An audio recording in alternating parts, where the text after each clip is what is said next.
Mga ka-asenso, nandito na ang pinakabagong negosyo na magbibigay ng inspirasyon, impormasyon, at kwentong success, ang DTI Asenso Pilipino. Sabay-sabay nating saksihan ang mga kwento ng pagkabigo at muling pagbangon.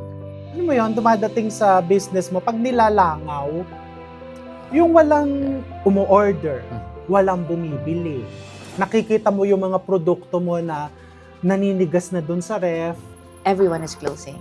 Ouch. So lahat ng ng fund ng Skin Potions that time, naubos talaga siya. For almost 10 days, ako sa mag-isa sa bahay, sa apartment, iyak ka lang. May nakita akong product doon. Ginako ko na lang sabon.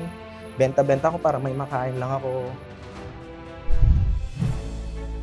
Mga kwento ng komunidad na nagtulong-tulong para iangat ang kanilang kabuhayan. Ano sa mga fisherman natin, kapag sila walang huling isda, mas maganda sila manghuli ng water lily.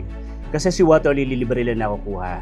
Sayang ang momentum, nandito na tayo. Susuko pa ba tayo? Kaya laban. Ano gusto nyo ka kung may trabaho o wala? Siyempre, meron. Last time, sinuot ni Sir Vic Soto. Nakita niya sa TV and then nag-message siya sa akin, oh, ito yung polo na ginawa namin. So, super proud sila na makita yung gawa nila. At alam nyo rin bang pwede nyo rin ma-meet si The One dahil sa negosyo? Siyempre, dahil hustler ako, like, grind. He was late, tapos sumegway pa siya sa chat na, nagbebenta ako ng mani, gusto mo nang bumili?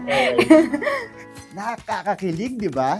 Samahan natin ang mga Pinoy entrepreneurs na buong tapang na humarap sa hamon ng pagnenegosyo at patuloy na ipinagmamalaki ang gawang Pinoy sa mundo. Ako po si Martin Javier at ito ang DTI Asenso Pilipino, ang kaagapay sa pag-asenso ng pamilyang Pilipino.